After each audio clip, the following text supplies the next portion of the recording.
To support this channel, please like, share, and subscribe. The beginning. A long time ago, in an era lost to human memory, an ancient and advanced race known as the Nordics carried out a devastating invasion of the Anunnaki's home planet, Nibiru. The Nordics hailed from the distant Pleiades star cluster, a celestial wonder located approximately 444 light-years away from Earth. Their home planet, Era, was a technological sophistication. On Era, the Nordics lived in peace, their society structured around scientific mastery. They are a race with a strong focus on traveling throughout the cosmos and colonizing other planets. They were tall beings, standing 7 feet high, with pale or fair skin, piercing blue or green eyes, and golden blonde hair that glimmered under the sun. Yet, beneath their serene appearance lay a capacity for strategic aggression when their survival or dominance was at stake. The origins of the conflict between the Nordics and the Anunnaki remain shrouded in mystery. Some ancient accounts suggest that the Nordics viewed the Anunnaki as a rival race, one whose expansive technological advancements and resource-rich planet posed a potential threat to their dominion. Others theorize that the Nordics sought to acquire specific resources unique to Nibiru, resources that were essential to sustaining their interstellar endeavors. Regardless of their motivations, the Nordics launched a sudden and merciless campaign against Nibiru, marking the beginning of a catastrophic era for the Anunnaki. Nibiru, a colossal and majestic planet with an orbit that carried it far from the known systems, was home to a flourishing civilization. The Anunnaki were a race of unparalleled intellect and ingenuity, known for their mastery over genetic engineering, planetary science, and energy manipulation. Nibiru's landscapes were diverse, with sprawling golden deserts, lush forests, and towering crystalline structures that reflected the brilliance of their sun. At its peak, Nibiru was a beacon of prosperity, its people thriving under the guidance of the Grand Council, an elite assembly of sages, leaders, and scientists. The Nordics' invasion brought unimaginable destruction to this once thriving world. Using highly advanced weaponry capable of devastating entire regions, they unleashed their wrath on Nibiru, leaving vast swathes of the planet scorched and barren. Radiation from their weaponry permeated the atmosphere, creating an invisible but lethal shroud that claimed countless Anunnaki lives. Entire cities were reduced to ruins, and the proud civilization that had once towered above others found itself on the brink of annihilation. The skies of Nibiru turned a sickly hue, and the air became poisonous, choking the life out of those who managed to survive the initial onslaught. In their desperation, the Grand Council convened within the surviving halls of their headquarters. This gathering, held under dire circumstances, was filled with a sense of urgency and despair. Among the council's most esteemed members was Anki, the head scientist of the Anunnaki. Renowned for his unparalleled intellect and innovative problem-solving skills, Anki was seen as the last hope for their people. His reputation was built on centuries of achievements in planetary engineering, energy systems, and the genetic sciences that had enabled the Anunnaki to rise to prominence. Anki approached the council with a bold and audacious plan to save their dying planet. After analyzing the dire environmental conditions caused by the radiation, Anki proposed that the solution lay in a material known to both science and legend: gold. He explained that the metal gold, due to its unique atomic properties and high density, could be used to create a reflective shield capable of protecting Nibiru's atmosphere from the lethal radiation.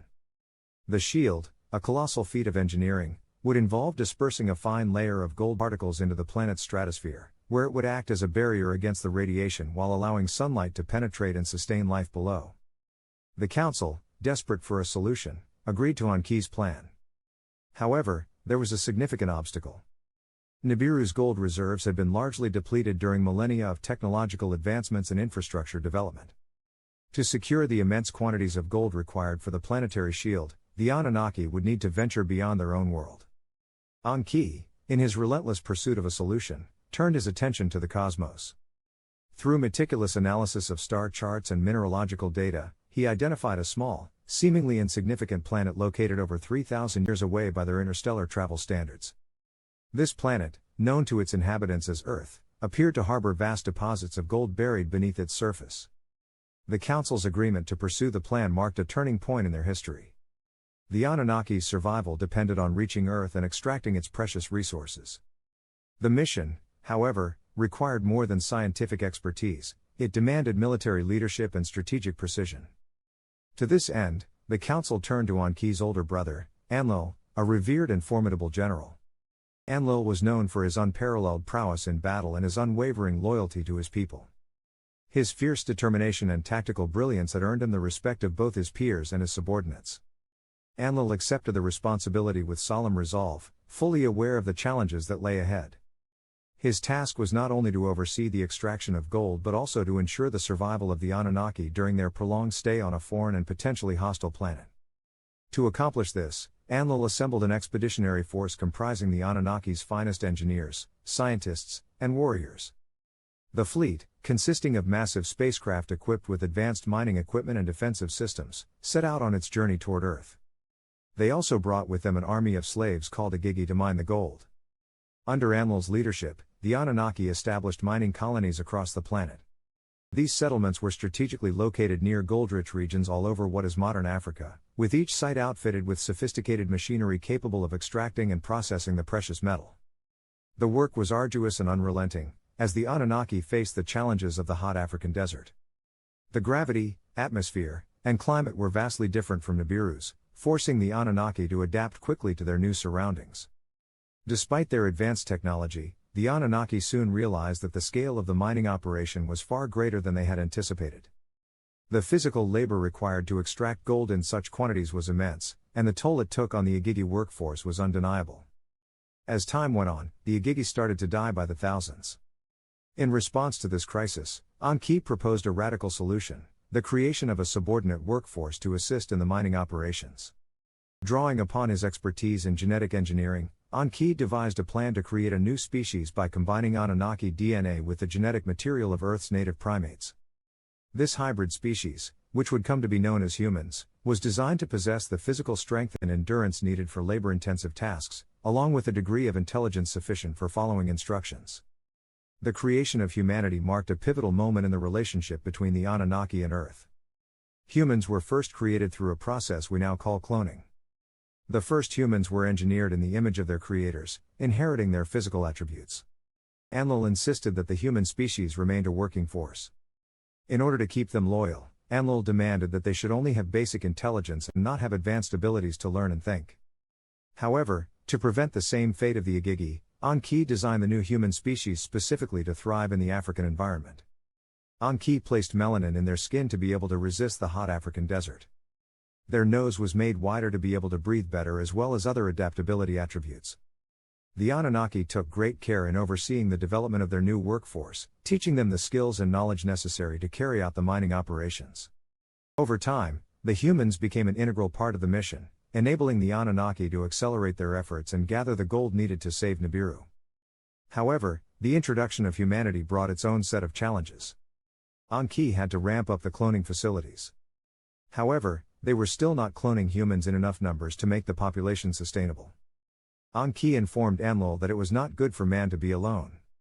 He convinced Enlil that by creating a mate for men, the new race would be able to create its offspring, which would make things a lot more efficient. Enlil reluctantly agreed. As the human population grew and their capabilities expanded, questions arose about their place in the grand scheme of Anunnaki's plans. While some, like Anki, saw humanity as a valuable and deserving creation, others, including Enlil, viewed it with suspicion and disdain. The tension between these opposing perspectives would shape the fate of both the Anunnaki and their human counterparts for generations to come.